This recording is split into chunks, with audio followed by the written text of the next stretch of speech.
Hey there. Tonight, we're not chasing legends or looking for lost cities. We're going back to something quieter, something harder. We're going back to early America, not the one in textbooks or paintings, but the one with splinters in its hands and dirt under its fingernails. This is the version built by people who didn't leave behind memoirs or marble statues. Just worn-out tools, unmarked graves, and a legacy of survival carved into frostbitten mornings and back-breaking work. No fame, no fortune. Just long days, short lives, and a daily battle against the world itself. If this kind of slow, grounded history helps you unwind, feel free to like the video and subscribe. But only if it actually helps you rest.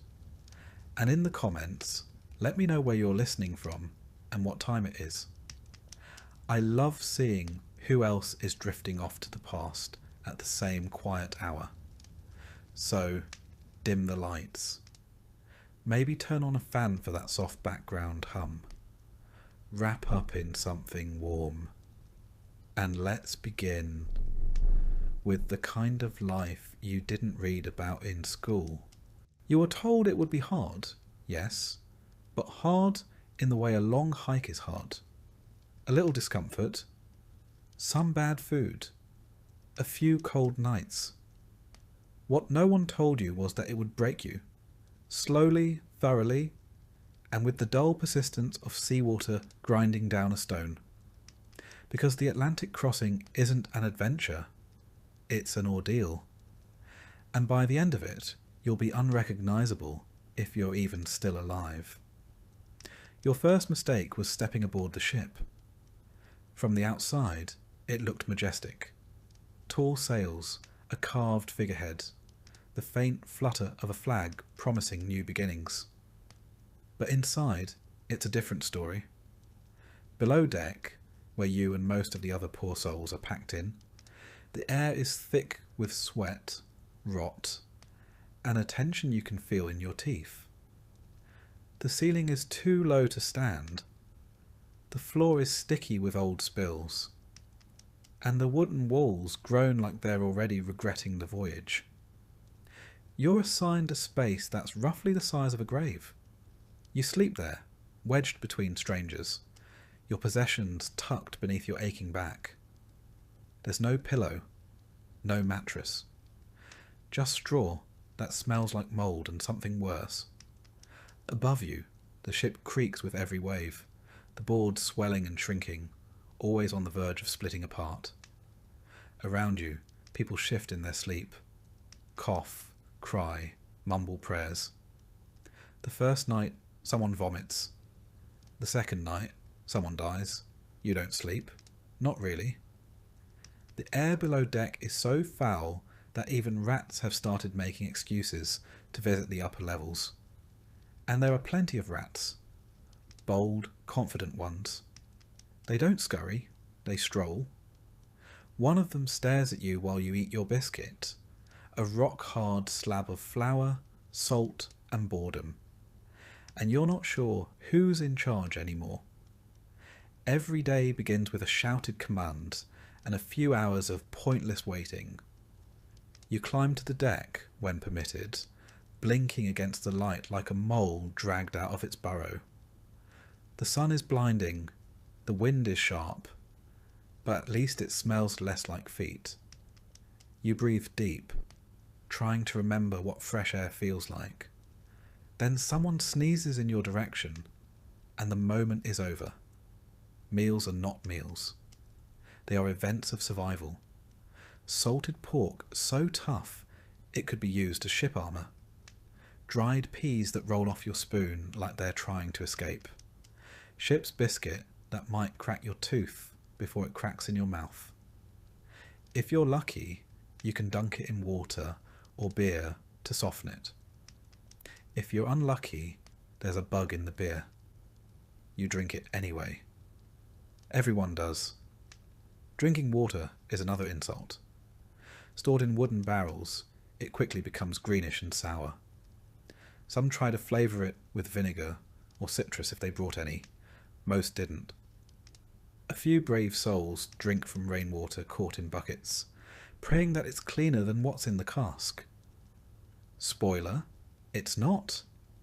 And then the storms come. The ship tosses like a toy, pitching and rolling so violently that your stomach decides it's safer to evacuate. You cling to ropes, to walls, to people, anything that isn't moving too much. You vomit. So does everyone else.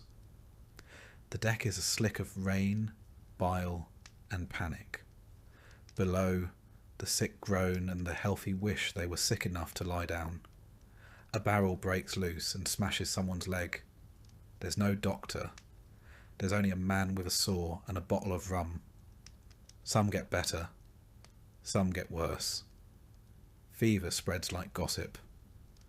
One by one, people develop rashes, chills, coughing fits that never end. The surgeon, really just the cook with fewer fingers, recommends bleeding, mustard plasters, or thinking positive. He pulls teeth with pliers, lances abscesses with knives, and occasionally performs a prayer while doing it.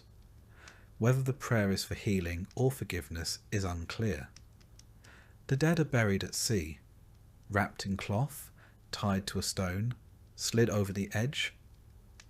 There's a ceremony, but it's short. Always short. No one wants to linger on death when they're still bargaining with life. You watch as a friend you barely knew disappears into the water with a soft splash, and the next morning someone else takes their spot. The straw doesn't even have time to forget. Days blend. The sea is endless. A constant expanse of grey-blue nothingness that shifts only slightly from morning to night. You lose count. You lose interest. Conversations grow shorter. Humour dies. Your skin turns pale, then burns. Your lips crack. Your joints ache. You've developed a limp. You're not sure how or when. It's just there now. Part of the new you. At night, the dreams are worse than the days. You dream of falling, of drowning, of arriving only to be turned back. You dream of food, but it's always just out of reach. You dream of your family, but they're strangers now. Your own reflection startles you. Gaunt cheeks, hollow eyes, a beard you don't remember growing. You're shrinking inward, vanishing. You don't know what time it is anymore. The sun rises and falls, but it might as well be some distant theatre production performed for other people. Time on board is measured in hunger and headaches, in coughs that linger too long, and in how many rats you've named before they mysteriously disappear. The ship becomes a kind of hellish town, complete with social politics. There's the snorer, the weeper, the woman who tells stories from her village every night until someone finally asks her to stop. And of course there's you, the one who just keeps staring at the wall. On calmer days, the captain makes you swab the deck. Why? Who knows? Possibly just to remind you that you're alive. You mop with a ragged cloth that used to be someone's shirt, pushing fish guts and old blood toward the edge of the ship, while a sailor shouts at you to put your back into it. You have. Your back is all you've got left. Your soul already jumped overboard. There's little to do, but imagine what's waiting for you. You've heard stories. Some say there's gold in the rivers, others that the trees grow food. More grounded folk speak of open land and religious freedom. But none of that matters if you don't survive the next biscuit. Your jaw clicks when you chew. Your gums bleed. You've stopped noticing. Children on board don't cry anymore. They sit in corners with wide, distant eyes, occasionally licking the condensation off barrels. They're learning early. Hope is a thing best left on shore. And yet, somewhere between day 30 and day who even knows, Your body adapts. Your stomach stops rejecting the motion. Your brain accepts the horror as normal. You stop fighting the smell. One evening, you're allowed on deck as the sun sets. It's beautiful. A riot of oranges and purples over the endless sea. For a moment, you remember why you came. Then someone nearby coughs up blood and the spell is broken. You go back below. The night before landfall, you hear a song. Someone singing an old folk tune, soft and cracked. Others join in. It's not joyful exactly. More like a ritual. A lullaby for the part of yourselves that's about to die so another part can begin. The part that will try to farm a swamp with one shovel and half a recipe for bread. And when you finally do reach shore, and the boat grinds onto the rocky beach, you feel nothing but exhaustion. The land is wet, cold, utterly silent. You kneel, not to pray, but because your knees give out. You're not the hero of this story. You're just the survivor of the prologue. You glance back at the ship. It's already turning, already leaving. No rescue. No returns. You're here now. And you wouldn't last a day. You've arrived. You're standing on the edge of the new world, boots squelching in unfamiliar mud, wind gnawing at your cheeks, and a quiet, creeping dread settling into your chest. It should feel like a triumph. Instead, it feels like a mistake that hasn't fully introduced itself yet. You've survived the voyage. Congratulations. Now the land gets its turn. Let's get one thing clear. Early America is not waiting for you with open arms. It's not offering a feast, a warm bed, or a sign that says, "Glad you made it." It's cold, damp, and strangely silent. There are trees everywhere, tall, dark, and close together, as if conspiring. You try to smile, to convince yourself this is the beginning of something noble, but the wind steals that smile before it forms. Welcome to a continent that neither asked for you nor particularly cares you exist. There's no settlement, not really. Maybe a few wooden huts hacked together by the advance party, roofs that leak more than they shelter. The ground is uneven and covered in brush. Everything smells of wet leaves, smoke, and something faintly rotten. You're told to help build. You don't know how to build. You pick up a log and follow instructions barked by someone whose only qualification seems to be louder than everyone else. The work is immediate. There's no orientation, no unpacking of bags, no polite easing into colonial life. You start chopping, stacking, hauling. You are, very suddenly, a labourer. And the land does not cooperate. The trees here are different, harder. The roots go deep. Your axe bounces off the trunk with a dull thud, and your hands blister after an hour. You pause to breathe, and someone yells that there's no time to rest. Winter's coming. Of course it is. You've never truly known cold. The cold here is wet, bone deep. It gets into your clothes, your shoes, your lungs. Your breath fogs in front of you and vanishes like every hope you had on the boat. There's no insulation in your new home, just planks. Gaps between them so wide you can see daylight even when you're indoors. You try to build a fire, but the wood is damp, the wind is relentless, and your fingers are stiff. The smoke doesn't rise. It curls around your head like a disappointed ghost. Nights are worse. You huddle in a corner of a half-finished shelter, your cloak wrapped around you, listening to the wind punch through the cracks. Someone coughs all night. Someone else mutters prayers in a language you don't know. You can't sleep. Your straw bed is wet. Your back aches. You keep one eye open for rats and the other on the ceiling in case it collapses. Morning comes with no ceremony, just the same grim routine. Build, haul, dig, carry. You're sent to gather water. The nearest stream is a mile away, and the mud sucks at your boots with every step. The bucket's handle breaks. You patch it with twine. It leaks anyway. By the time you return, half of it's gone. No one thanks you. Someone complains it's too cold to drink. There's no food yet. Not really. You eat from stores brought on the ship. Salted meat that tastes like shoe leather, and crackers that crumble into sawdust. The communal pot simmers all day, mostly water and a turnip someone found growing wild. You take your ration in silence and try not to think about the second helping that won't come. Hunger becomes a constant background hum, like tinnitus for your stomach. The forest surrounds you, watching.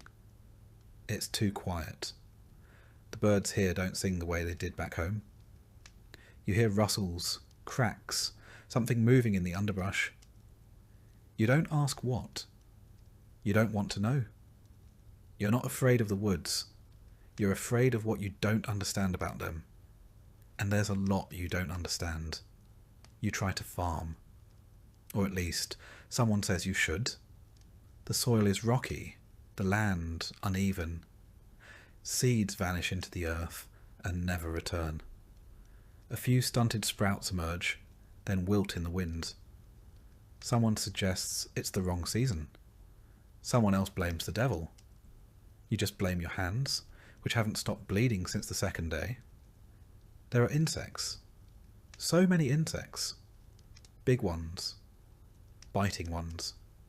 Flying ones that seem to find your ears on purpose. Mosquitoes that come in swarms at dusk and leave welts the size of walnuts. You slap your neck so often you forget what your skin used to feel like. Then there are the ticks. Small, silent, and insidious. You pull one from your leg and stare at it for 10 minutes, wondering if you're about to die. You're told to be careful when wandering. Not just because of the terrain or the animals, but because of uncertainties. No one says what that means, just nods darkly and tightens their grip on a musket that looks like it's more likely to explode than fire straight. You sleep with a knife now. Not for defense, but because it gives you the illusion of control. Sanitation is theoretical. There are no toilets, just a designated patch of forest. You go with a stick and a prayer, hoping no one follows. It rains often. The mud never dries. Your boots are constantly wet. Your socks, if you still have socks, are stiff with filth. The smell becomes part of you. Every joint aches. You've stopped wiping your nose. Your nails are black.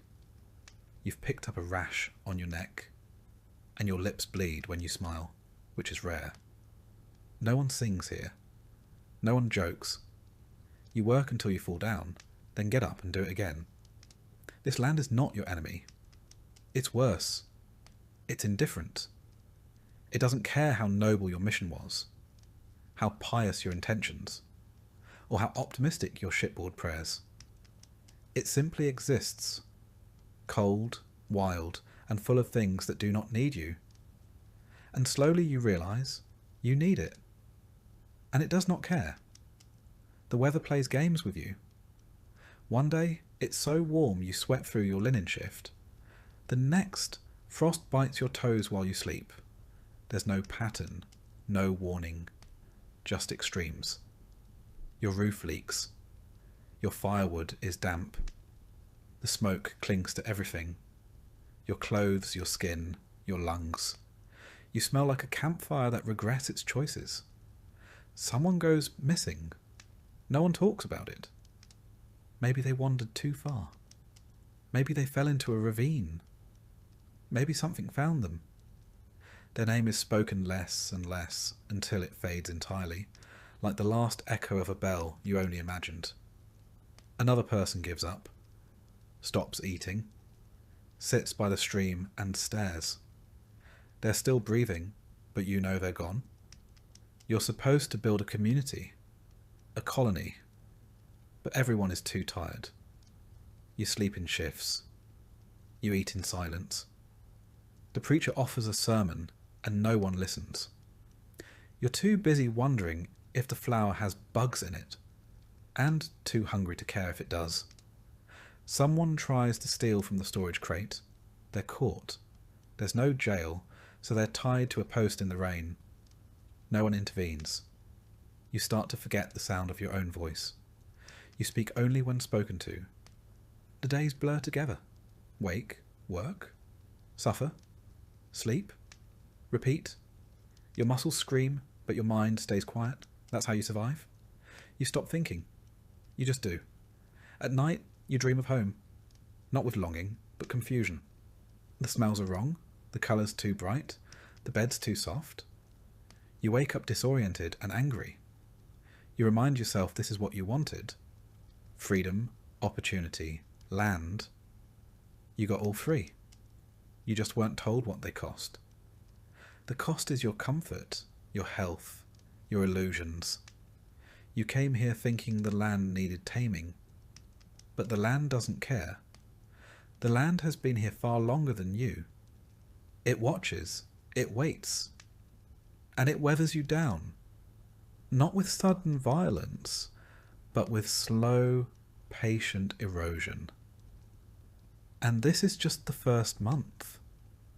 The real test comes with winter. Hunger is not a feeling here. It's a companion. A constant background presence that shadows you from dawn to dusk and sleeps beside you at night. It murmurs during prayer, grumbles through conversation, and screams during silence. In early America, food is not guaranteed. It is fought for, begged for, traded for, or simply imagined. Your first taste of New World cuisine comes with low expectations and an even lower caloric return. Breakfast doesn't exist as a formal concept. There's no morning meal laid out on a table. You eat when there is food, which is not often and not much. A bite of cornmeal mush, a crust of dry bread, maybe some boiled beans. You chew slowly not to savour it, but to fool your body into thinking it's getting more than it is. There is no menu, just whatever's left, whatever's survived the journey, or whatever hasn't yet rotted in the storehouse. Spoilage is inevitable. The ship's stores, salted pork, dried peas, flour, have been slowly decaying in the humid New World air. Mice chew through sacks. Weevils swarm. Barrels swell and crack. By the time you reach for something, it's already half gone and half mould. The staple of your diet is cornmeal. Not golden, fluffy cornbread, mind you. A gritty porridge made by boiling coarse ground maize in water, then adding a bit of salt, if there's any left. You eat it hot in the morning and cold in the evening, often with nothing else. It clings to the sides of your bowl like regret and goes down with the consistency of damp sand.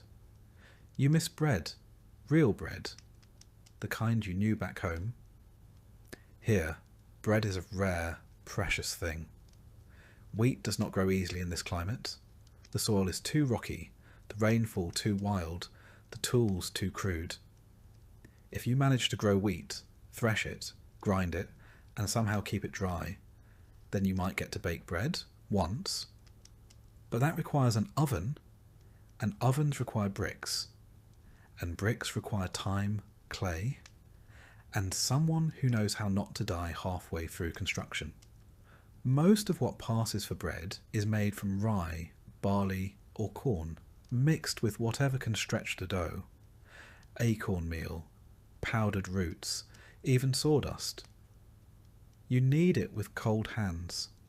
Bake it in a pan over open flame, and hope it doesn't come out black on the outside and raw in the middle. The crust is tough, the inside is dense, and the flavour lands somewhere between bark and ash. Yet bread, bad as it is a luxury. Some days there's nothing. You dig up turnips the size of your fist. You boil nettles. You chew pine bark. Hunger pushes you toward the edge of reason. You start staring too long at the chickens, even though they're meant for eggs. You wonder what a squirrel might taste like. You hear stories of settlers eating leather when things got bad, shoes boiled into soup. You laugh nervously. Then you start checking your boots, and spoilage is constant. Flour goes mouldy, meat turns green, butter sours into a vinegary sludge. Even salt can fail you, growing damp and clumping into lumps that refuse to dissolve. You scrape the bad bits off. You hold your breath and eat it anyway. Cooking is improvisation. Pots are iron, heavy, and limited. You cook over open flames, dodging smoke and flying embers. There's no timer, no recipe, just instinct and whatever didn't burn yesterday. You stir your stew with the same spoon you carved last week, the one that already has a crack running through the middle. The broth bubbles, steams, smells like nothing. You add herbs, wild onions, maybe a pinch of ash that fell in. You call it seasoning. And yes, there are days when things go well. A deer is caught. A fish is pulled from the stream. Someone stumbles across wild berries. But the deer must be shared, the fish divided, the berries picked before the birds get them. The moment is sweet, short, and gone. The next day, you're back to chewing boiled roots and wondering how many more meals your teeth can survive. Food isn't just scarce, it's dangerous. Undercooked meat brings worms. Spoiled milk brings vomiting. That root you thought was edible? It wasn't. A simple misstep in foraging leads to a night of agony and a quiet burial. You learn by doing, and often by dying. You ration everything. Every biscuit is counted. Every pinch of salt is a moral decision. You find yourself arguing over who gets the crust, who needs it more, who worked harder that day. You feel ashamed.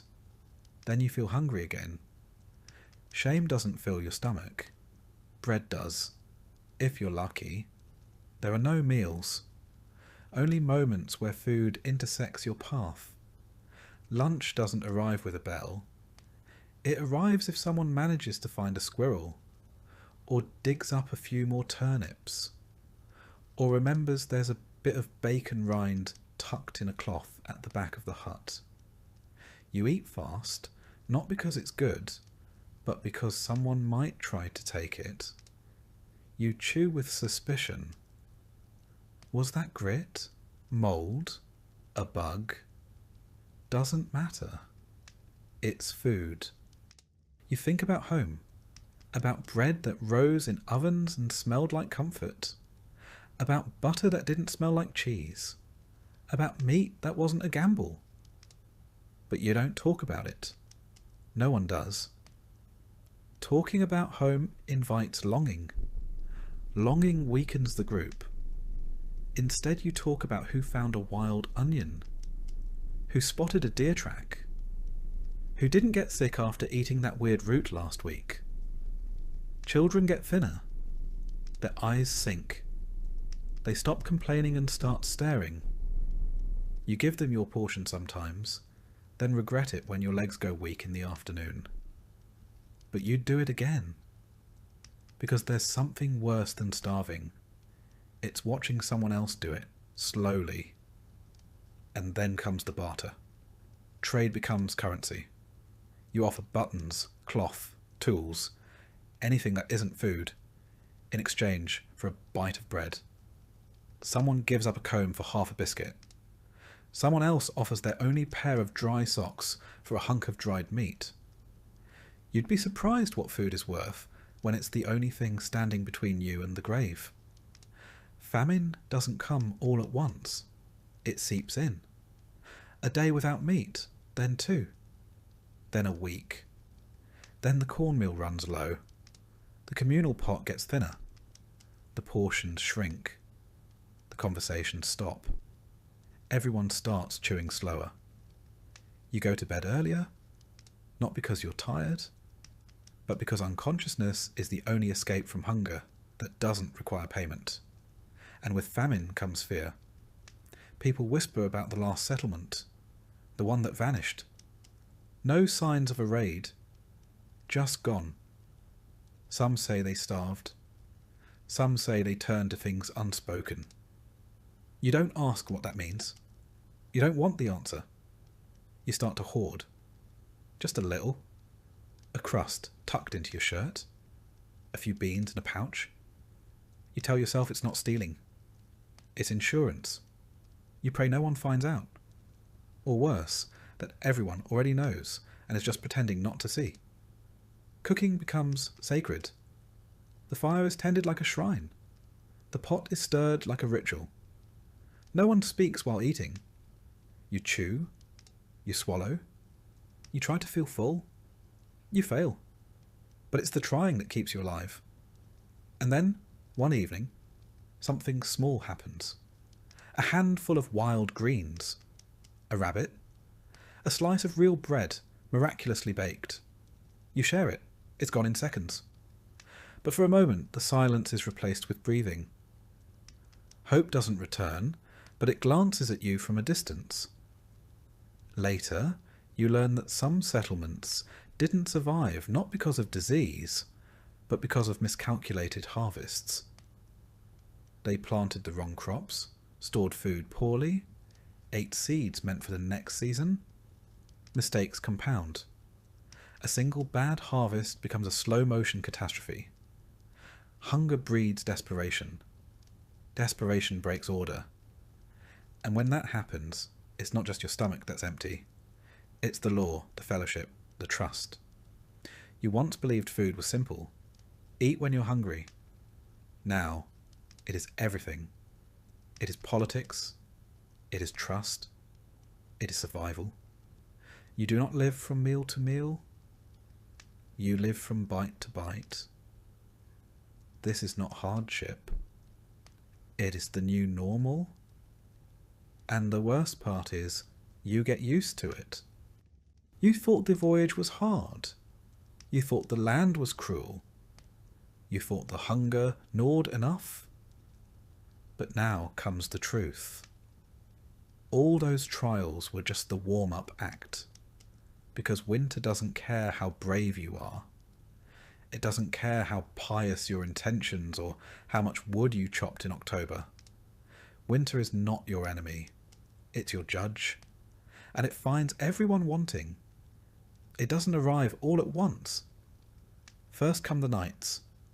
A little colder. A little longer. You notice your breath when you speak. Your boots crunch in the morning. Frost appears on the rim of your water bucket.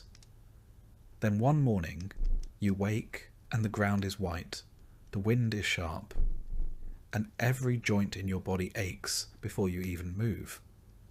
Winter has arrived, and it does not knock.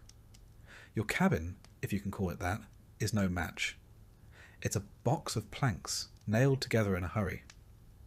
There's a roof, more or less. There are walls, kind of. But there's no insulation. No glass windows. No chimney. Just a hearth made from stacked stones and gaps between the boards wide enough for a squirrel to poke its head through and ask how you're coping. The cold creeps in and never leaves. You sit close to the fire, but it only warms one side of you. The other side remains frozen.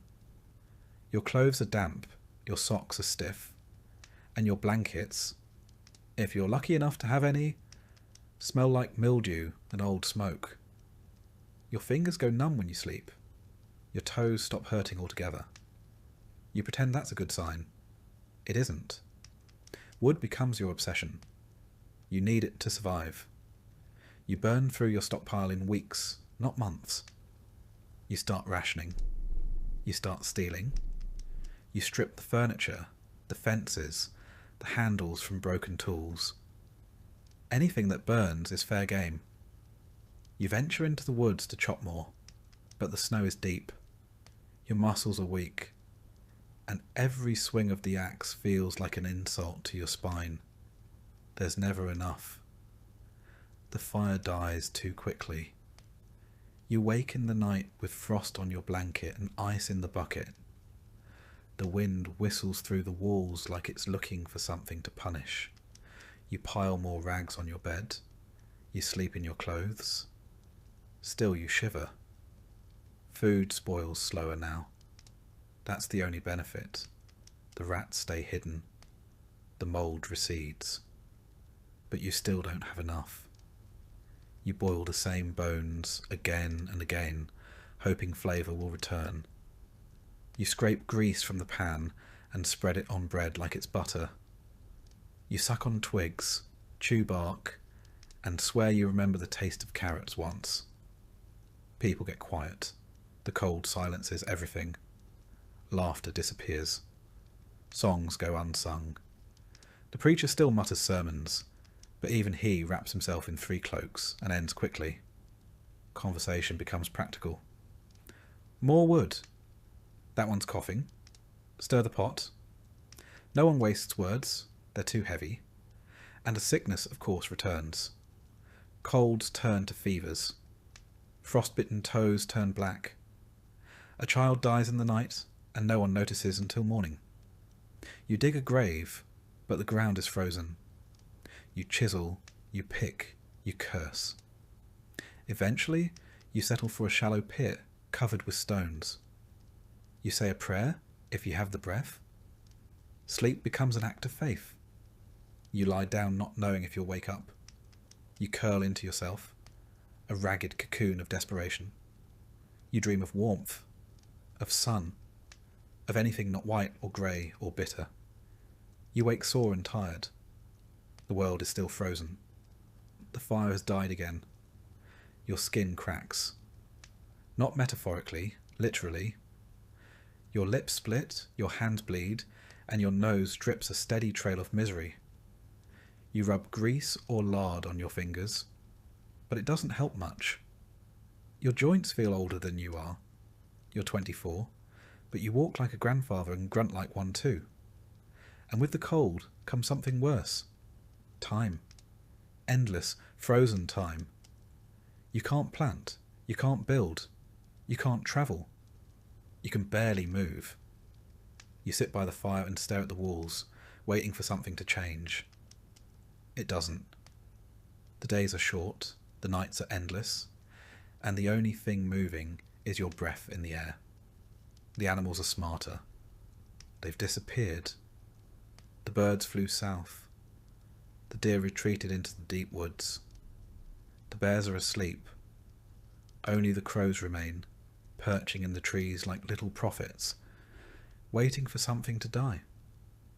You watch them and wonder if they know your name. Water is both too much and not enough. Snow is everywhere, but it's frozen and useless until you melt it, and melting it costs precious fuel. You eat soup more often because it's hot and fills the belly, even when it's just turnip water with a single bean floating in it. You drink it slowly, savouring the illusion of nourishment. Cabin fever is real. People grow irritable, then silent. Arguments break out over nothing. Who touched the woodpile? Who took the last ladle of broth?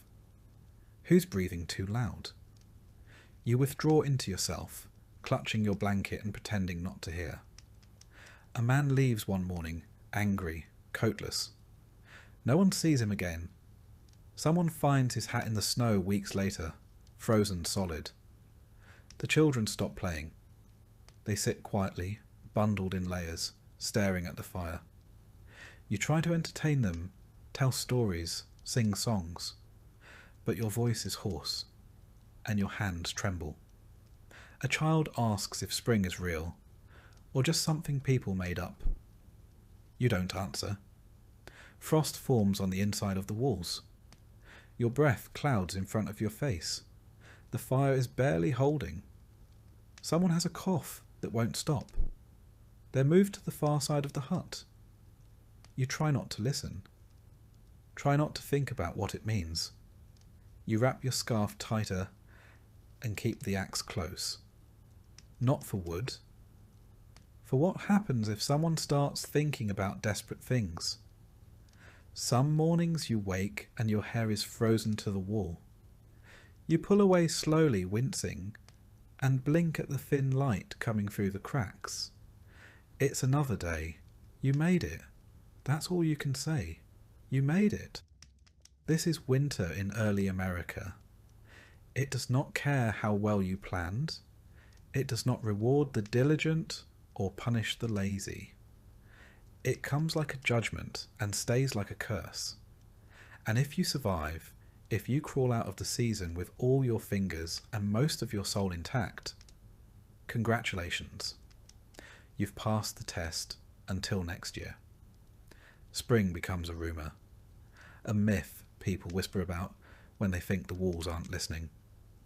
You remember warm rain, green shoots, the sound of bees, but it feels more like a dream than a memory. The snow keeps falling. Your shoulders stay hunched. You haven't felt sunlight in weeks. You mark the days with scratches on the beam. They start to blur. Was that Sunday or Monday? Does it matter? The calendar is a luxury now. Time is measured by how low the woodpile is. How many spoons of flour remain? How many coughs before someone goes silent? And when the thaw finally comes, slow, wet, miserable, it's not a celebration. The snow melts into mud. The ground gives way beneath your boots. The roof starts leaking again, but the air smells different. There's movement in the trees. You hear birds. You weep, and it surprises you. Spring didn't save you. You saved yourself. Barely. Winter tried to erase you. You clung to the edge of life with frostbitten fingers and splintered tools and faith that cracked more than once. And now you get to do it all over again. You wonder how the people around you still go on. The woman who lost her child but still stokes the fire. The old man with one eye who hums quietly as he whittles kindling. There's no heroism here, just endurance. A slow, stubborn refusal to die. And in that there is something close to hope. Not bright or loud, but solid. Like the last coal in the hearth, glowing faintly, daring the cold to snuff it out. In early America, work is not something you do. It is something you survive. There are no weekends, no holidays unless they're religious, and still somehow exhausting. No coffee breaks, no casual Friday. There is only one rule: you work or you die.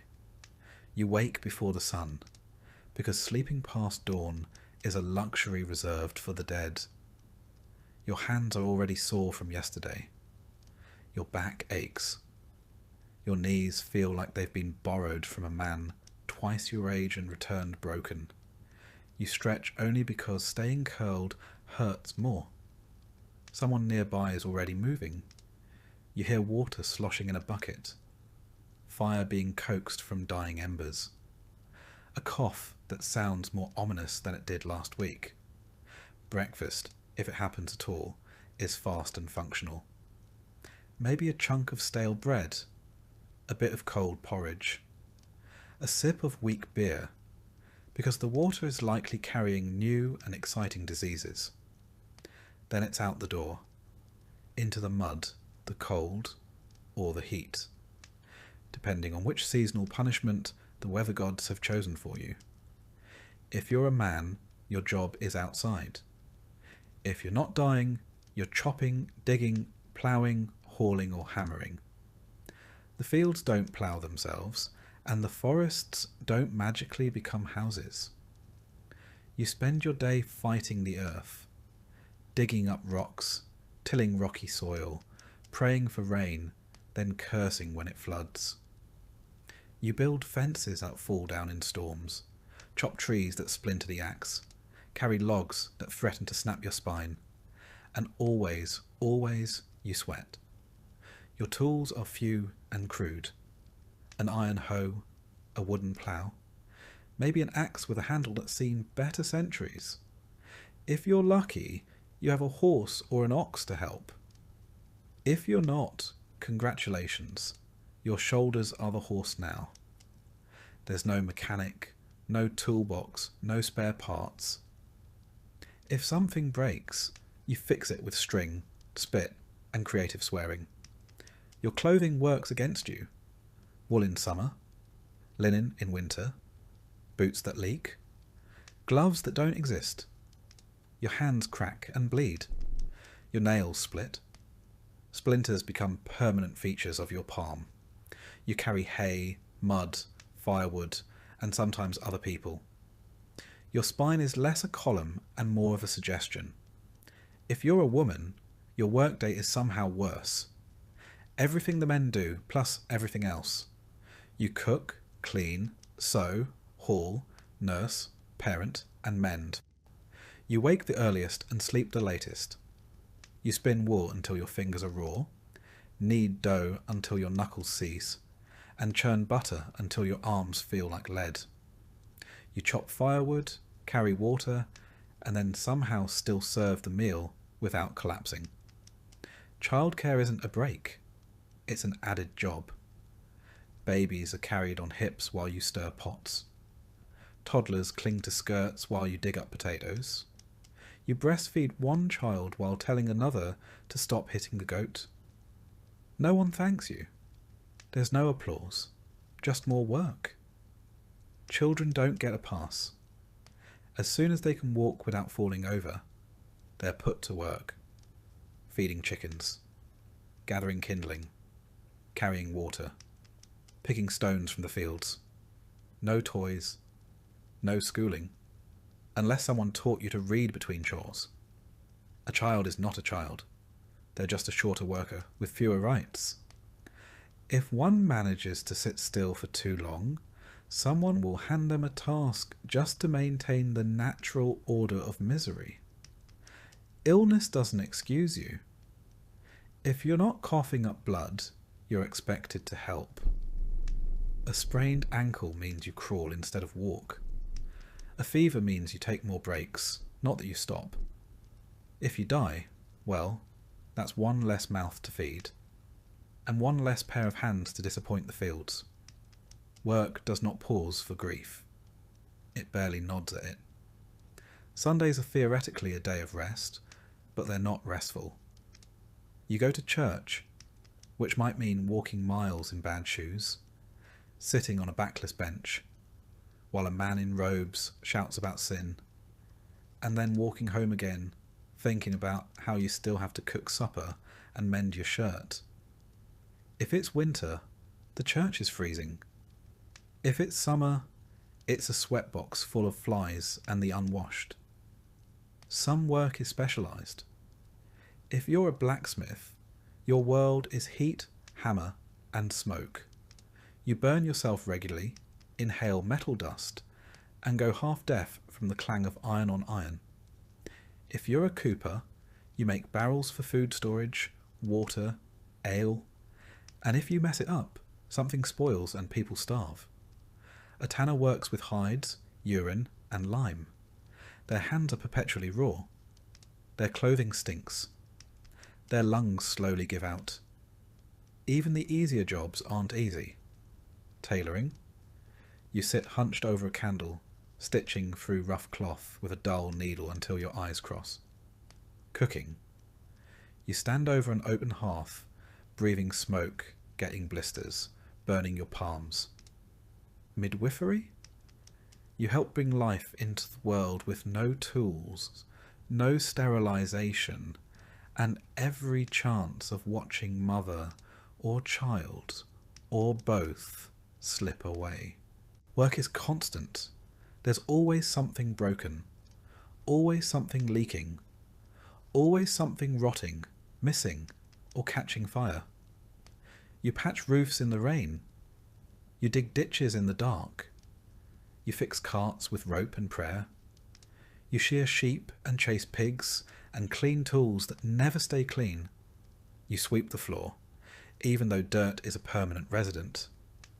At night, your muscles scream. You lie on straw and feel every stone beneath you. Your legs twitch. Your hands cramp. You fall asleep mid-sentence. You wake still tired. And then you do it again. The seasons change the job, but never the burden. In spring, you plant. In summer, you weed and haul and swat at clouds of insects that treat your skin like a feast. In autumn, you harvest, haul, and preserve what little you manage to coax from the earth. In winter, you split wood, fight frost, and spend hours just keeping the fire alive. You work harder to not freeze than you ever did to not starve. You dream of rest, but even your dreams are filled with chores. Fetch water, shuck corn, chase chickens.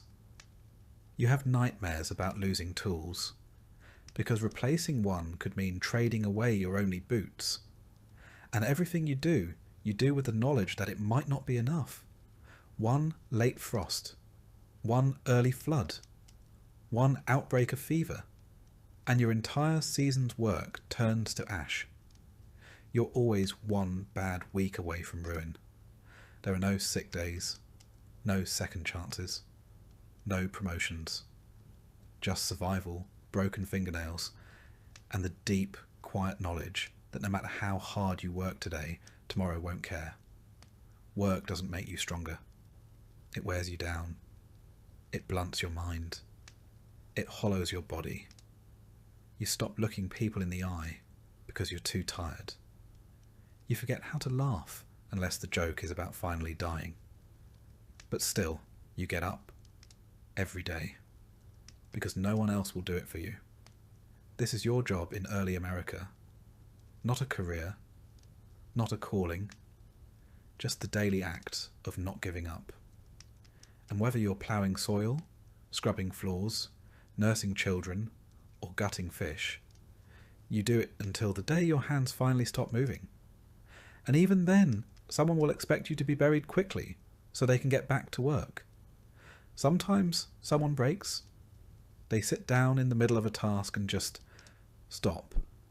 No crying, no speech, just stillness.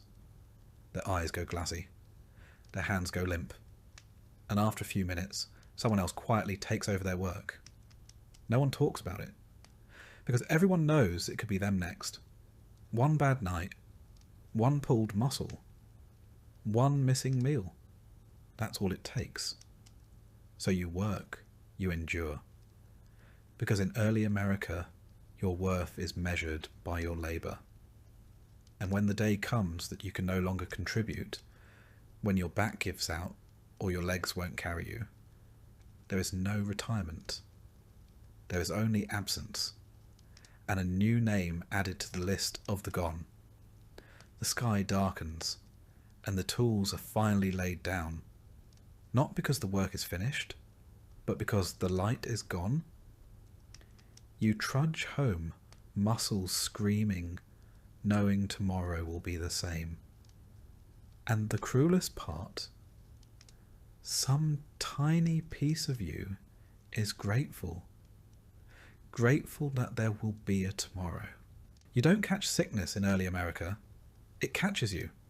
Slowly at first, through a cough that won't go away, a cut that refuses to heal, or a strange aching behind the eyes.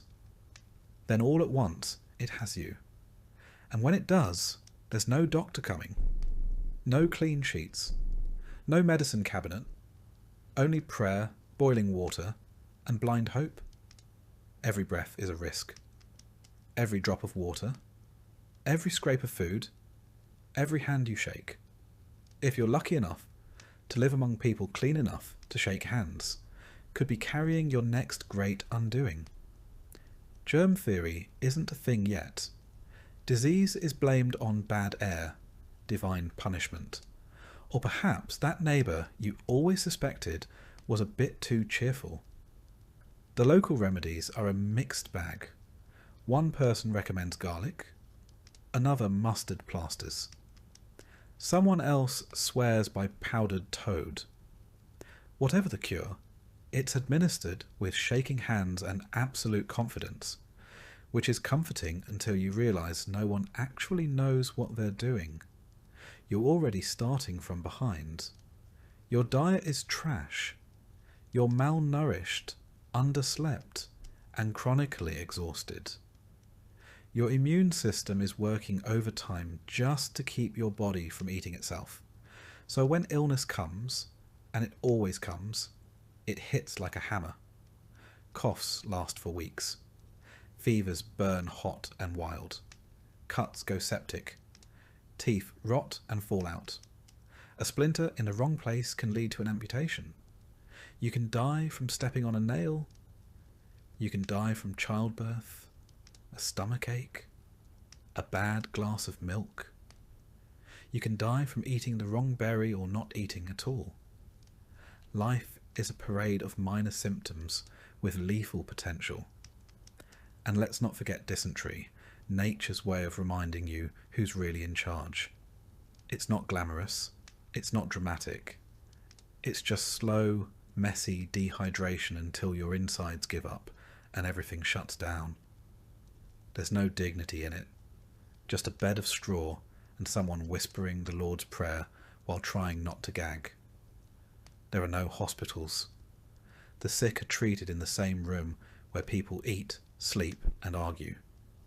There's no privacy, no sanitation, and no mercy. You lie in your corner of the hut, sweating, shaking, hallucinating, and hoping you don't disturb the others too much. Because if you do, they might decide to move you outside, and you won't come back in. The treatments, such as they are, come from a mixture of folklore, desperation, and half-remembered advice. Bleeding is popular. You're too hot, too cold, acting strangely. Out comes the blade or the leech. Bloodletting is considered a universal reset button, even if the patient's last words are, "I feel dizzy." It's not uncommon to pass out mid-treatment. Some don't wake back up. Herbs are the next line of defence. Chamomile, sage, horehound, yarrow. Names whispered like spells. They're steeped, crushed, poulticed, and rubbed onto wounds with great ceremony. Sometimes they help. Sometimes they do nothing. Sometimes they make things worse. But the smell at least convinces you that something is being done. Toothaches are their own brand of misery. You feel it first as a dull throb, then sharp pain, then swelling. Then the whole side of your face balloons and you can barely speak. There are no dentists, only a brave fool with a pair of tongs and a bottle of rum. You're told to bite down on leather and hold still. The crack is audible. The pain is indescribable. Infection is almost guaranteed. Midwives double as doctors, herbalists, and therapists. They deliver babies in firelit huts and with nothing but rags, boiled water, and prayer. They handle fevers, wounds, miscarriages, and mystery illnesses with quiet authority. And yet, they're constantly at risk of being accused of witchcraft, because knowing too much is dangerous, especially if you're a woman. And then there's smallpox. It doesn't knock. It kicks in the door.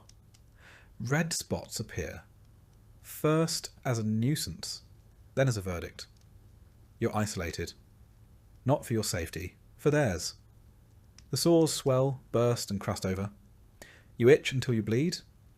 You're disfigured for life if you survive. Many don't. You hear stories from nearby towns. Entire families wiped out. Children gone in a week. A man who dug 6 graves in 2 days. A preacher who held a funeral for his own wife from the doorstep, too afraid to enter the room. The disease moves faster than gossip. By the time you hear about it, it's already here. Injury is common. Axes slip, horses kick, fires burn. You fall, you bleed, and then you hope. A broken leg means weeks of pain and immobility, and if you're lucky, someone helps carry you. If not, you crawl. There's no cast, no splint beyond sticks and rags. The bone might heal, or it might heal wrong. Now you limp for the rest of your life. Assuming the infection doesn't win first, mental illness is a concept that hasn't been invented yet. Sadness is sin. Melancholy is weak faith. Anxiety is cowardice. If you speak of hearing voices or act strangely, you're whispered about. If you're a woman, the word hysteria starts making the rounds. If you're loud about your suffering, you might find yourself locked in a cellar, or worse, blamed for bringing the sickness to begin with. Water doesn't help. Not in the way it should. Clean water is a fantasy. What you drink is usually river runoff, shared with animals, filled with silt, leaves and invisible threats. Boiling helps, but fuel is precious. You bathe rarely, if at all, because cold water chills the bones, and warm water is considered medically risky. Bathing opens the pores, they say. That's how the illness gets in. So you don't bathe, you don't rest, you barely eat. And then one day, your body fails. You faint, you fall. You vomit blood or cough up something dark and clotted. People around you avoid eye contact. They start whispering your name in the past tense. If you're important, maybe a preacher comes. If not, someone mutters a prayer from across the room. A cloth is placed on your forehead. You're told to drink broth. You can't keep it down. Your stomach turns against you. Your bowels follow. Your breath rattles. Sometimes you recover. Sometimes it passes. But the world keeps turning either way. If you die, there's a hole waiting. If you live, there's a job waiting. There's no long recovery. No soft re-entry into daily life. The day you can stand is the day you're handed a bucket and told to fetch water. You learn to spot the signs early. A shiver too long. A cough that echoes. Eyes that don't focus. You learn who might last and who probably won't. You stop asking if someone feels better. You stop offering advice. You just tighten the blankets and keep the fire going. It's the most you can do. Sometimes someone survives something they shouldn't. A fever that broke. A wound that closed. People call it a miracle. They thank God. The survivor says nothing, because deep down, they know it wasn't divine mercy. It was chance. Dumb, brutal luck. And there's always another illness waiting. New settlers bring new plagues. The weather changes and something strange spreads again. You cough. You pray. You drink something foul and bitter that a neighbour swears saved their cousin. You don't believe it, but it burns going down. So at least it feels like something is happening. Eventually, your body is not your own. It belongs to the rhythms of the colony, the limits of early medicine, and the whims of fate. You walk slower. You breathe harder. You sleep more but rest less. And one day, when the fever comes for you again, you know it might be the last. There's no insurance, no nurses, no quiet white rooms with beeping machines and floral wallpaper. There's just a straw mattress, a wooden bowl of tepid water, and someone you love sitting nearby, too tired to cry. Illness in early America doesn't ask permission. It doesn't wait for a convenient time. It doesn't spare the strong or the faithful. It simply arrives, stays as long as it wants, and leaves a trail of silence behind it. And when it's gone, if you're still alive, you go back to work. Because in early America, health is a temporary condition, but labour is eternal. In early America, freedom is a myth carved into future monuments, not something you'll find in your daily life. Authority is not questioned, it is endured. You don't speak up, you don't speak out, you barely speak unless spoken to. And even then, you choose your words like they might be your last, because they might be. Power wears many faces: the preacher, the governor, the magistrate, the landowner, the militia captain, the man with the Bible in one hand and a musket in the other. Sometimes they're the same person. Sometimes they disagree with each other, but all of them outrank you, and you are expected to obey. Not out of respect, but because the cost of resistance is immediate and often public.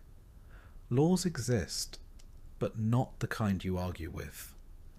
Not the kind printed neatly and explained with care. They're passed down through warning and punishment. You learn the rules when you see someone whipped for breaking them, when someone disappears after speaking too freely, when a man is nailed by the ear to a post because he stole a loaf of bread. Justice here isn't blind. It's looking right at you, with a raised eyebrow and a hand on its belt. Petty crimes are met with brutal solutions. Theft can cost you your fingers. Lying in court might earn you a split tongue or a branding. Speaking ill of a magistrate can have you standing in the stocks for days, covered in spit and whatever else the townsfolk can throw. If you're lucky, your punishment ends with humiliation. If not, it ends with a noose. Executions are not hidden. They are scheduled events, community gatherings where children are advised to watch so they'll learn something. A gallows is as common as a water well. A hanging draws a crowd. A burning draws a bigger one. And all of this, all the lashes and gags and pillories, are considered necessary. Good, even. They keep order. They teach discipline. They make examples. You're not asked to understand. You're asked to comply. Religion is law's older brother. Older, stricter, and far more imaginative when it comes to punishments. The preacher watches you closely. He listens for blasphemy in your tone, insubordination in your silence. Church attendance is not optional. Missing Sunday service is like slapping God across the face. Fines, public confession, or worse can follow. You stand in the church, shoulder to shoulder with others who smell like smoke and fear. You nod when expected. You repeat what's told to you. You don't dare look bored. The sermons are long, thunderous warnings of fire and damnation. Hell is vivid, detailed. A place more real than your own bedroom, if you had one. And you can be punished for what you think. Not just what you do. If you say the wrong thing about Scripture, about God, about the preacher himself, you risk the label of heretic. Or worse, witch. Either label can end with you floating face down in the river. Women and outsiders are especially vulnerable. If you're a woman who speaks too boldly, you're hysterical. If you heal with herbs, you're suspicious. If you have knowledge, you're dangerous. Outsiders, the poor, the foreign, the strange, are useful only when silent. Any challenge to the social hierarchy is met with cold efficiency. You're taught not to resist. You're taught to survive. Children are raised in the same shadow. They are disciplined early and often. A child who disobeys is thrashed, not just by the parents, but by any adult nearby. Schools are few and rarely kind. Education, where available, is a strict affair filled with rote memorization, canings, and the constant threat of being made an example. There is no privacy. There is no dissent. Even your thoughts feel borrowed from the sermon you heard last week. You move like a ghost through your own life, careful not to upset anyone. Authority is not a person. It's the air itself, watching, listening, waiting. The rules change depending on who you are. If you're a servant or indentured, your rights are theoretical. You follow orders or you're beaten. If you complain, you're punished. If you try to escape, you're hunted. If you're caught, you're maimed. There's always someone above you, someone with the power to ruin you with a gesture. Even freemen must tread carefully. Speak too loudly in the tavern about the governor's tax? Expect a visit. Argue with your landlord? You might find your goods accidentally confiscated during a search. There's no due process. There's barely process. Most accusations don't end in trial. They end in example. And if you're enslaved, there is no protection at all. You're not a person. You are property. You can be beaten, sold, starved, or killed without consequence. The law exists to protect your owner's investment in you, not your body, not your life, and certainly not your freedom. Gossip is a weapon. The whispers of your neighbours can destroy you faster than any court. She looked too long at the preacher. He doesn't bow when he passes the governor. There are, of course, no appeals, no higher court to hear your plea. If you're punished unjustly, the only recourse is prayer. And even then, you're expected to apologise first. Forgiveness exists for the powerful. For everyone else, there's repentance or ruin. And yet, even in this grim order, people cling to their places. Not because they love obedience, but because fear is easier than chaos. The idea of no law, no rules, is more terrifying than a cruel one. At least here, you know what the punishment is. You've seen it, you've smelled it, you've heard it in the cries of those who didn't step carefully enough. Sometimes the punishments are symbolic. A person is forced to wear a sign, thief, drunkard, liar, made to stand in the town square, eyes down, shame on display. Sometimes they are literal, ears cropped, noses slit, brands pressed to skin like livestock. The scars never go away. They mark you forever. And not just your skin, your reputation, your prospects, your children's futures. You learn the dance. You bow deeper. You speak softer. You nod more often than you mean it. You make yourself small in the presence of power, not just for safety, but for survival. You don't complain when the taxes rise. You don't question when the rules change. You don't point out that the preacher's son never gets punished, because you know how quickly a grumble turns into a trial. There is no revolution in your bones, no fire in your chest.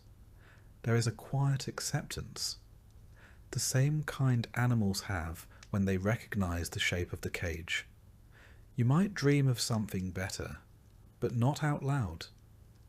You might speak of fairness, but only behind closed doors, and only in a whisper. Your children learn the same lessons. They watch you endure.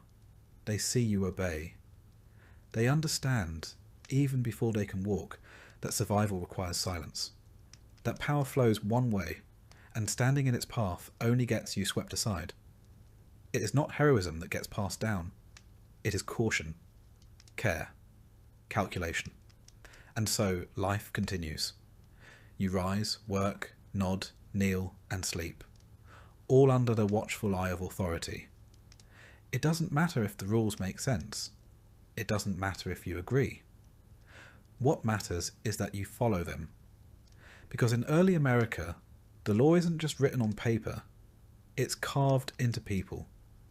The silence isn't peace, it's pressure. A tight-lipped calm stretched thin over fear. And everyone you meet, no matter how polite, is balancing on that same edge, nodding along, praying quietly, and doing their best not to be next.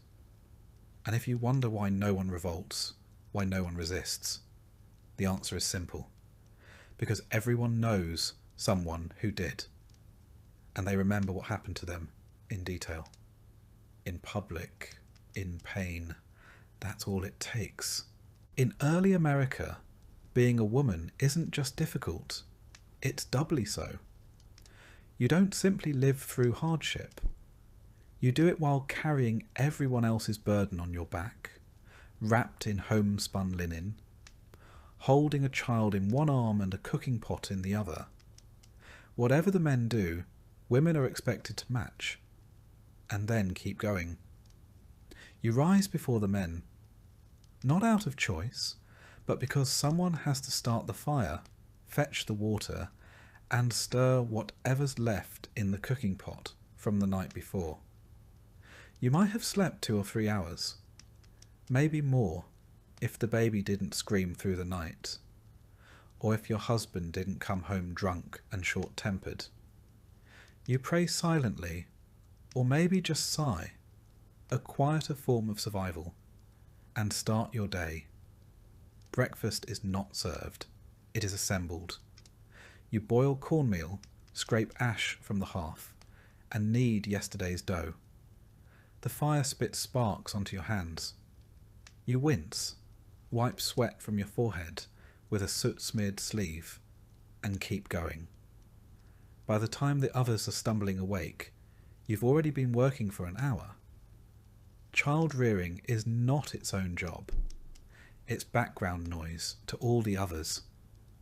You carry a baby on your hip while stirring pottage, sewing a shirt, or chopping vegetables.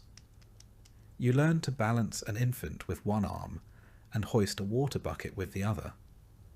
When the child cries, you hush it without breaking stride. There's no nursery, no playpen, no time-out corner. Only the edge of a dirt floor where you lay the child and pray it doesn't roll into the fire. Cleaning is constant and futile. There is no soap. Water must be hauled in buckets. The floor is made of packed earth that turns to mud when wet, dust when dry, and filth in between.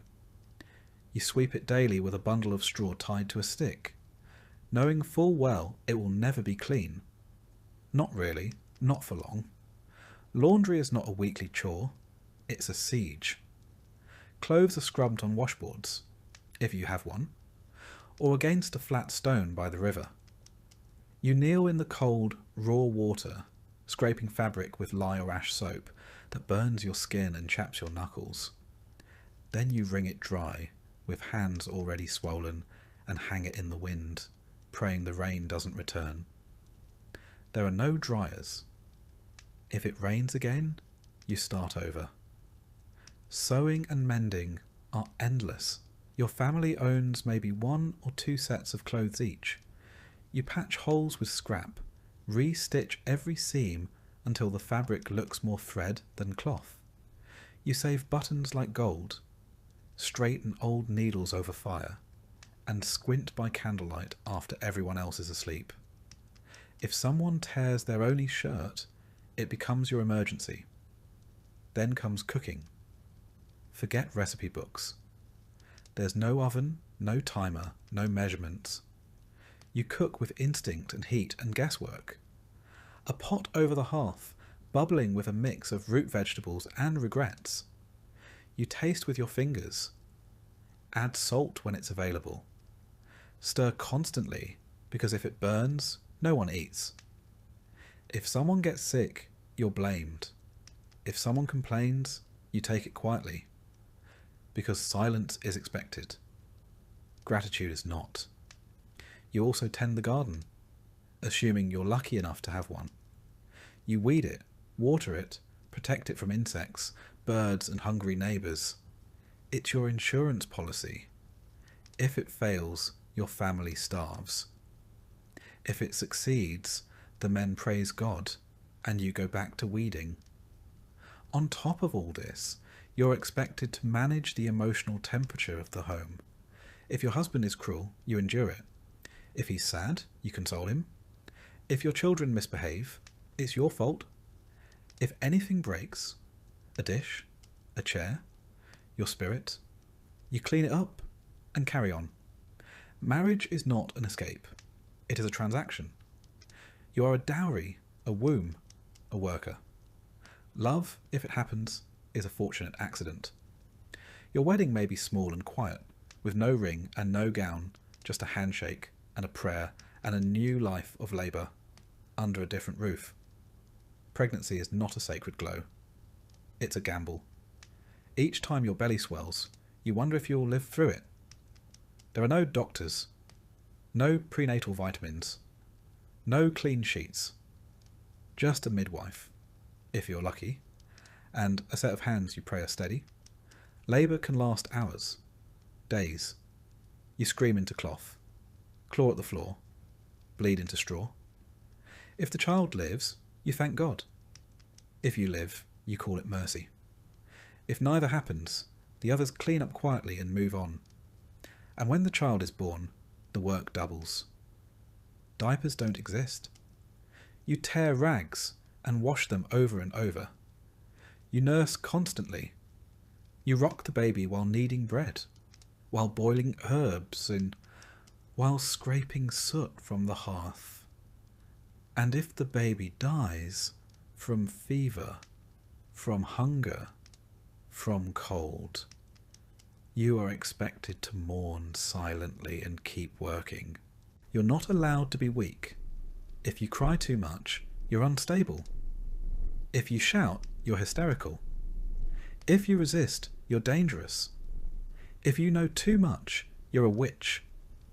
You learn to speak softly, bow your head, and swallow your fury. Your life is survival in a corset of silence. And yes, you wear a corset. Not the ones in costume dramas. Yours is a stiff, scratchy thing, meant to straighten your back and suppress your body. You lace it up while nursing a toddler. You work in it. You sleep in it. You learn to move with it until the discomfort becomes part of your posture. There are no mirrors. Your reflection is in a bucket of water, if it's still enough. You forget your face. You forget your shape. You forget how to describe yourself beyond what you do. Wife, mother, servant, midwife. No adjectives, only titles. Courtship is brief. Flirting is a risk. If you smile too much, you're asking for attention. If you refuse a man's interest, you're rude. If something happens to you, something unspeakable, you are blamed for it. Your virtue is everyone's concern until it's gone. Then it's your problem alone. Even in church, your place is at the edge. You sit behind the men. You speak only to sing, and even then, not too loudly. You memorize scripture, but aren't asked what it means. The preacher talks about obedience, and everyone knows he's talking to you. Some women break the mould. Healers, spinsters, widows with sharp tongues. But most don't last long. Suspicion clings to them. If a child falls ill, it was the midwife's fault. If crops fail, it's the widow's stare. If a cow stops giving milk, someone remembers the herbalist said something odd last Tuesday. That's how it starts. Then come the whispers. Then comes the trial. Sometimes they drown you. Sometimes they burn you. Sometimes they just banish you to the edge of a village where the cold and the wolves wait patiently. You age fast. The sun creases your skin before you're 30. Your hands are calloused. Your hair greys early. You have stretch marks, scars, burns, missing teeth. All earned, none complained about. You're expected to smile anyway. to laugh softly, to keep the peace, to keep everyone else whole while you quietly fall apart. And even when you've done everything right, stayed silent, worked hard, obeyed, there's no guarantee. Your husband might die, your children might starve, your home might burn, and you'll be left alone, a widow in a world that fears independent women more than famine. So you work twice, you suffer twice, and you are remembered, if at all, only by the apron you left behind, still stained, still warm. Because in early America, a woman's work is never done, and neither is her silence. And yet somehow, despite all of it, women endure. They carry generations forward with aching arms and silent strength, weaving resilience into every stitch, every scar, every spoonful of soup. No one thanks them. No one notices. But they keep going. From the moment your boot touches this continent's soil, you carry with you not just disease and iron and scripture, but assumptions, heavy, invisible ones. You assume this place is empty. You assume it's yours. You assume that the people already here will either help you, fear you, or get out of the way. None of those assumptions are correct. The land is not empty. It has paths, stories, names. Older than your family, older than your king, older than the ink on your colonial charter. The people are not few. There are nations here, not scattered tribes. Cultures with governments, customs, languages, boundaries. Some live in longhouses, some in birch bark wigwams, others in lodges, earthworks, plank houses. All of them more adapted to this land than you are. But you don't understand that. You don't even try. Because in your world, maps are drawn with blank spaces, and ownership comes with paper and a wax seal. So when you see people on your land, you see trespassers. When they watch you from the tree line, you feel threatened, not because of what they do, but because you cannot imagine a world in which you are not in charge. The first encounters are often tense, cautious. You trade small things, a knife, a copper kettle, beads. They offer you food, pelts, tobacco. They gesture for peace, sometimes with curiosity, sometimes with resignation. They've seen your kind before. You, however, have never seen anyone like them, and that unnerves you. Their faces are unreadable to you. Their expressions don't match your expectations. Their language is unfamiliar. Their silence feels ominous. Their smiles feel suspicious. You can't read them, so you decide they must be hiding something. You don't know what, but it must be dangerous. You try to communicate, you point. You speak louder, as if volume translates meaning. You mimic. You gesture. Sometimes it works, sometimes it doesn't. Sometimes they understand perfectly and pretend they don't, because they're not sure yet whether you're a threat, a fool, or both. You assume their help is automatic, their land a gift. If they show you how to grow maize or where the fish are, you call it a divine blessing, not survival knowledge painstakingly passed down over centuries. If they teach you something, you write it in your journal as your own discovery. If they warn you not to settle near a certain stream, and you do anyway, you call the resulting flood an act of God.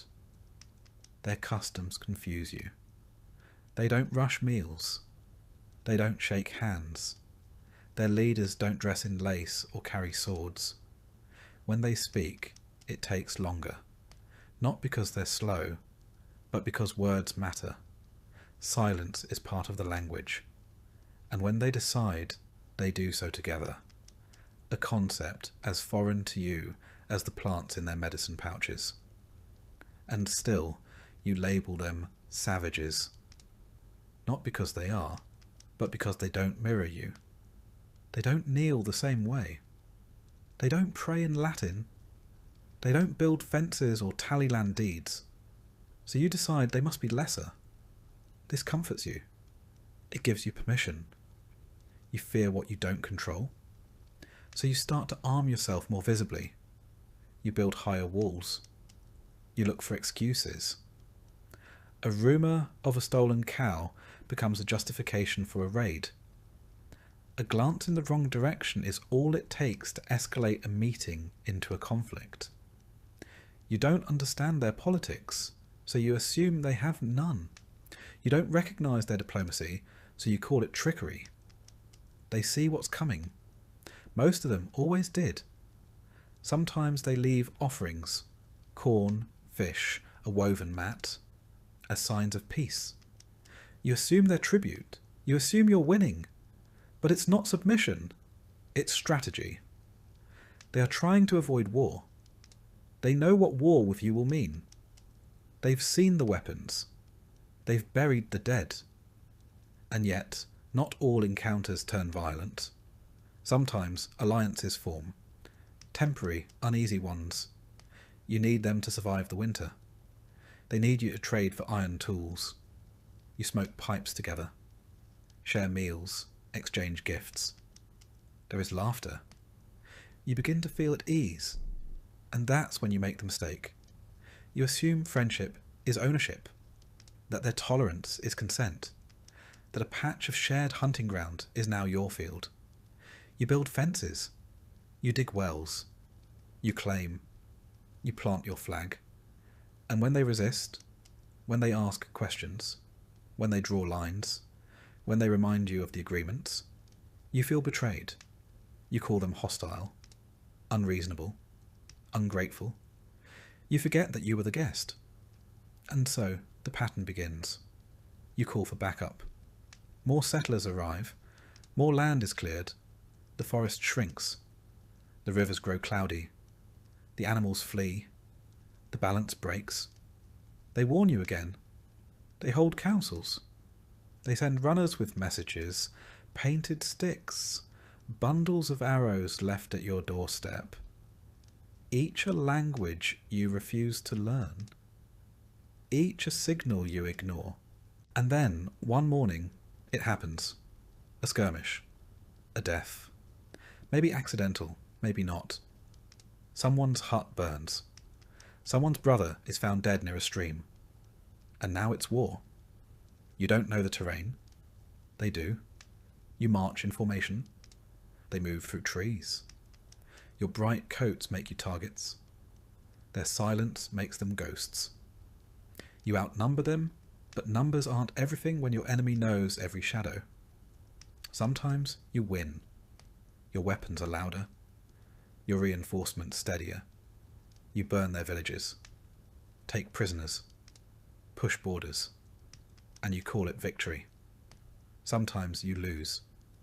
You vanish into the forest and are never found.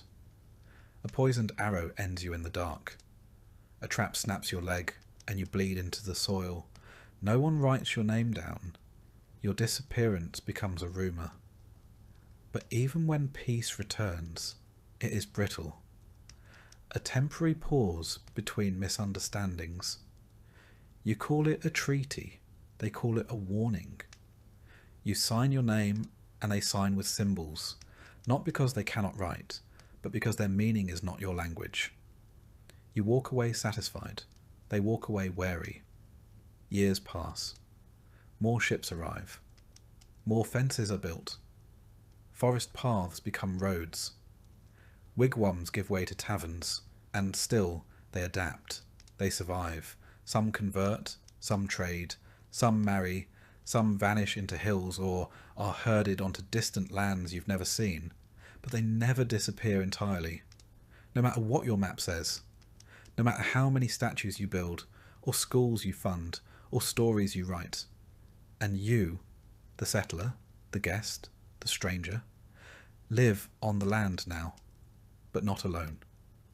Every step you take is on memory. Every harvest, every brick, every town square is layered over lives you never understood. Because in early America, the greatest mistake wasn't violence. It was arrogance. You assumed they were simple. You assumed they were gone. You were wrong. And still today, in quiet clearings and beside old rivers, the echoes remain. Not in your language, not in your monuments, but in the shape of the land, the forgotten trails, the herbs that grow where old hands once planted them. You don't see it, you don't ask, but it's there, waiting, watching, remembering. You recall one night, cold, silent and fogged in moonlight, when a figure stepped from the trees. Not armed, not angry, just watching. You froze, hand on your musket. They said nothing, just looked. You tried to speak, but no words came. And then they were gone. The next morning your traps were sprung but empty.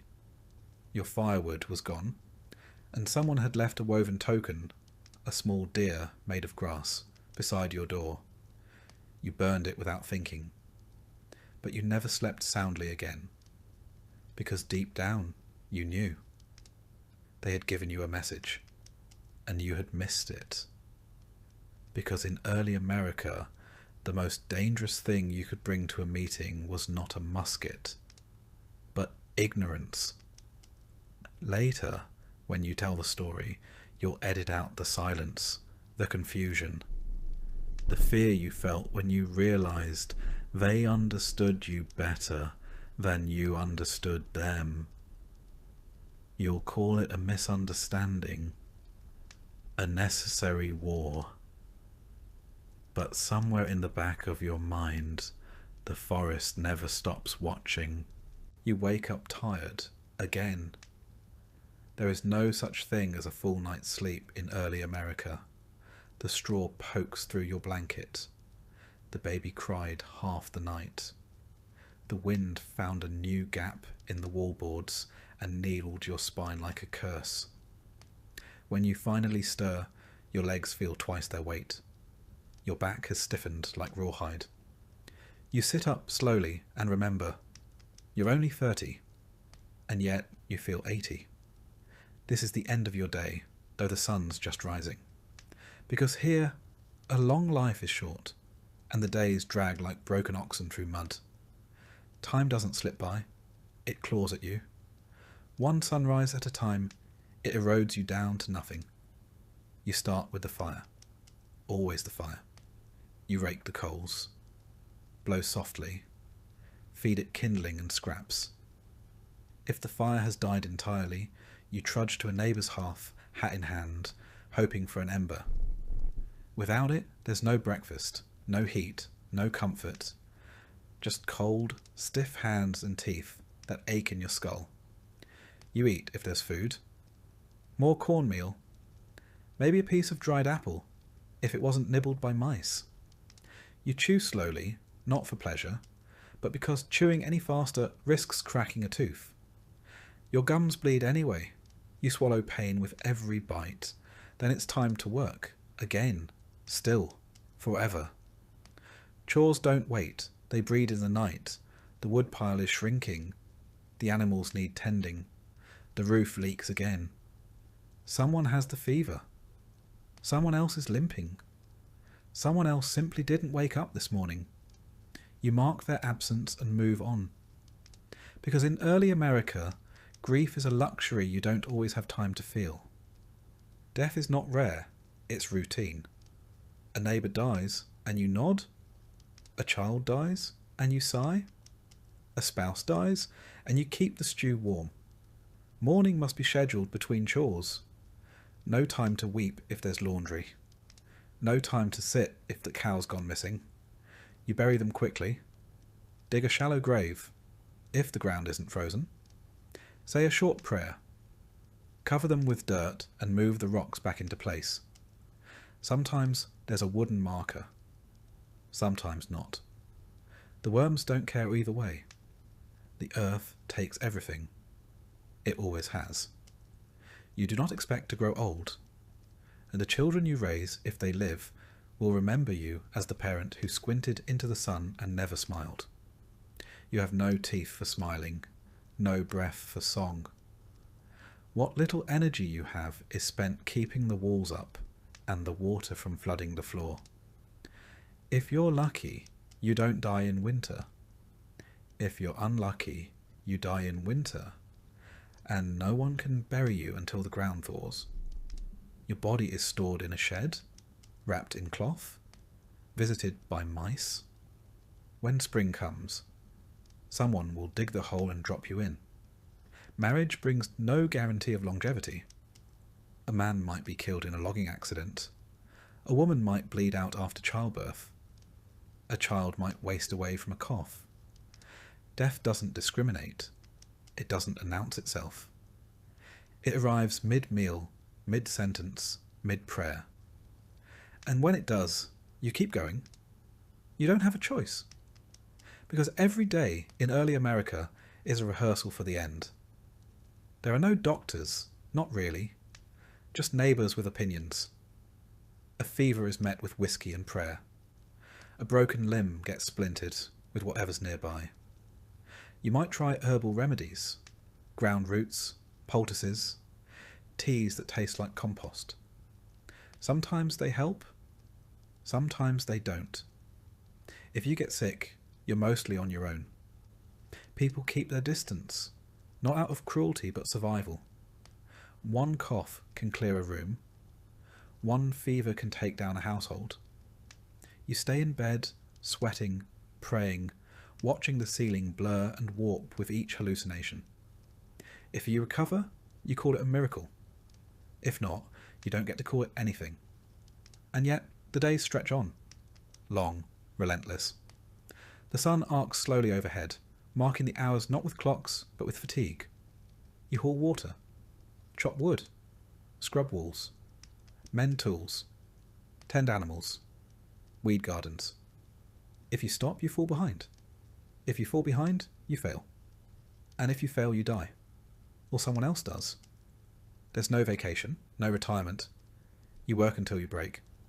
And then you keep working, just slower. Your joints ache.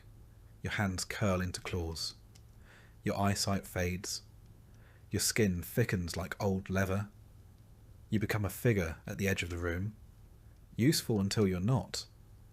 In your spare time, you prepare for more work. You soak beans, patch roofs, stitch clothes, teach the youngest how to hold a shovel, how to sweep ash, how to carry water without spilling. There's no childhood here, just an apprenticeship to struggle. Sundays offer a kind of rest. If you count sitting stiffly on a wooden bench for 3 hours while a preacher tells you that everything hard about your life is your fault, that you were born sinful, that pain is holy, that suffering is good for the soul. You nod along because disagreeing is dangerous.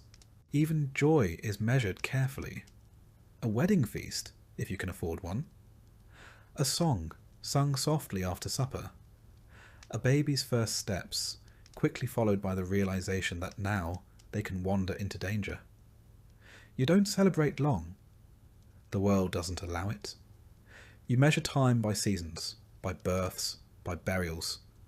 A good year is one where no one starves and only a few get sick. You mark the months not with calendars, but with tasks. Planting, harvesting, mending, surviving. Evenings come slowly. You sit by the fire, bones creaking, watching the shadows shift across the walls. There's no electricity, no distraction, just the weight of the day and the sound of your own breathing. Maybe a creak from the rafters. Maybe a cough from someone in the dark. You try not to wonder if that cough means anything. At night, the wind presses against the house like a test. You feel it in the gaps. The cold sneaks in, wraps around your legs. You pull your blanket tighter.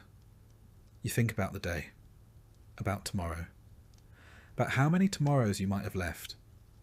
And even in sleep, you're not free. You dream of fire, of flooding, of wolves, of losing everything, of starting over. You wake with your jaw clenched, your fists balled, your chest tight. You rise again, Stumble, begin, because this is what life is here. Not glory, not adventure, but attrition. A slow wearing down of flesh, spirit and bone. Every day is borrowed, every meal is earned, every mistake is punished. The land does not love you, the sky does not notice you. Time only moves forward, and it leaves nothing behind. So you keep going. Until one day, you don't. And when that day comes, someone else will wake up tired. Someone else will feed the fire. Someone else will dig a hole. And the world will keep spinning. Quietly. Indifferently. Because in early America, a short life is not a tragedy. It's the default setting.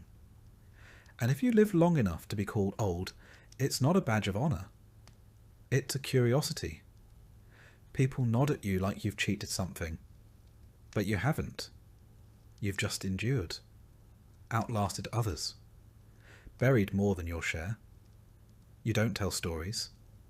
You don't give speeches. You keep to yourself.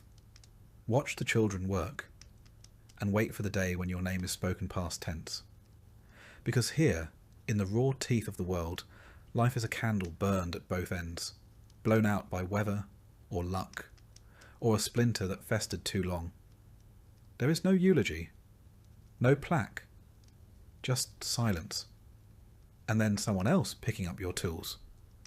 So next time you think about history, about how you might have fared, remember this: you wouldn't have lasted a day, but someone like you did. And that's why you're here. Because in early America, survival wasn't heroic. It was just what people did until they couldn't. And even then the chores still needed doing.